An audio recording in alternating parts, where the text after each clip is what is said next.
ஒரு நல்ல தலைவர்னா யார் தெரியுமா? ஒரு நல்ல தலைவர் என்பவர் தொண்டர்களின் தோள் மீது ஏறி நிற்பவர்கள் கிடையாது. தொண்டர்களை தன் தோள் மீது ஏற்றி அழகு பார்ப்பவர்கள் தான் நல்ல தலைவர்கள். அப்படிப்பட்ட நல்ல தலைவர்களாக தமிழ்நாட்டில் புரட்சி தலைவர் எம்ஜிஆர் அவர்களுக்கு பிறகு இன்றைக்கு தமிழ்நாட்டில் நம்முடைய தலைவர் அண்ணன் தளபதி அவர்கள் மட்டும்தான் இருக்கிறார். அதனாலதான் நம்முடைய தலைவர் தளபதி அவர்களுடைய தலைமையை ஏற்றுக்கொண்டு இன்றைக்கு தோழர்கள் தோழிகள் என அனைவரும் நம்முடைய கழகத்தை நோக்கி வந்து கொண்டிருக்கிறார்கள். நம் மீது நம்பிக்கை வைத்து நம் கழகத்தில் இணைந்திருக்கக்கூடிய அனைத்து தோழர்களுக்கும் தமிழக வெற்றி கழகத்தின் சார்பில் நெஞ்சார்ந்த நன்றிகளையும் வாழ்த்துகளையும் இந்த நேரத்தில் தெரிவிக்கணும்னு ஆசைப்படுறேன். ஏன்னா இன்றைக்கு மக்கள் மிகப்பெரிய ஆளுமை எதிர்பார்த்துட்டு இருந்தாங்க. மாற்று கட்சியில் இருக்கக்கூடிய தொண்டர்களுமே ஆளுமை வேணும்னு எதிர்பார்த்துக்கிட்டு இருந்தாங்க அரசியல்ல. அப்படிப்பட்ட ஆளுமையாக நம்முடைய தலைவர் அவர்கள் கிடைத்ததனால் நம்முடைய தலைவர் இன்று முதலமைச்சராக அரியணையில் ஏறி நம்முடைய கழகம் இன்றைக்கு ஆட்சியில் இருக்கக்கூடியது. ஏறத்தாழ 30 ஆண்டு கால உழைப்பு, அந்த 30 ஆண்டு கால உழைப்பின் வெளிப்பாடாக இன்றைக்கு தமிழக வெற்றி கழகம் ஆட்சி அரியணையில் அமர்ந்து கொண்டிருக்கிறது. இந்த மாபெரும் இணைப்பு விழாவை இன்றைக்கு பேரன்பிற்குரிய முன்னாள் அமைச்சர்களும் தன்னுடைய பதவியை கூட துறந்துவிட்டு இன்றைக்கு நமக்காக நம்மோடு இணைந்து உறுதுணையாக இருக்கக்கூடிய புதுக்கோட்டையின் அண்ணன் விஜயபாஸ்கர் அவர்களுக்கும், கரூரில் இருந்து வந்திருக்கக்கூடிய அண்ணன் விஜயபாஸ்கர் அவர்களுக்கும்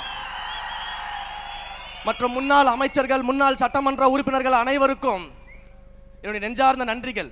ஏன்னா ஏற்கனவே பார்த்தீங்கன்னா புதுக்கோட்டையும் கரூரும் தளபதியோட கோட்டையாக தான் இருந்துச்சு. இன்றைக்கு அந்த கோட்டையில் மேலும் வலு சேர்க்கக்கூடிய விதமாக 2 தளபதிகள் நம்மோடு இணைந்திருக்கிறார்கள். அதில் மற்றற்ற மகிழ்ச்சி.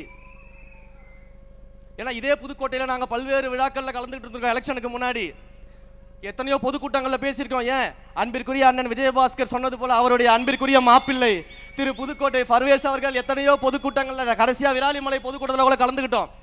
மிகப்பெரிய ஒரு தளபதியின் கோட்டையாக புதுக்கோட்டையை நம்முடைய தோழர்கள் கடந்த 30 ஆண்டுகளாக உருவாக்கி வைத்திருக்கும் பொழுது அந்த கோட்டைக்கு மேலும் வலு சேர்க்கும் விதமாக இப்படி ஒரு முத்தாய்ப்பான விழாவை அண்ணன் எடுத்திருக்கிறார்கள் அப்படின்ற போது ரொம்ப சந்தோஷமா இருக்கு. ஆனா தஞ்சாவூரும் கோட்டை தான், திருச்சியும் கோட்டை தான், தமிழ்நாடே இனிமேல் தளபதி கோட்டை தான்.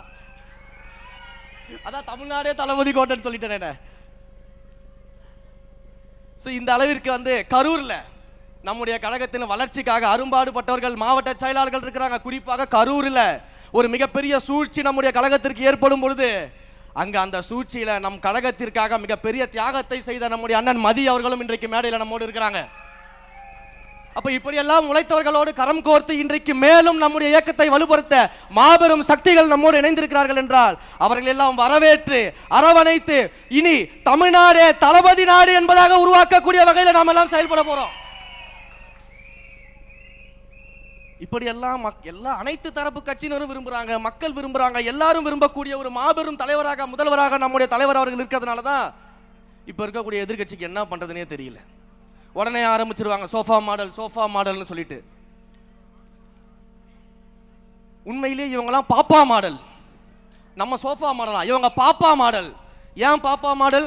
தொட்டதுக்கெல்லாம் அழுகுறாங்க, என்ன பண்ணாலும் அழுதுகிட்டு இருக்கிறாங்க.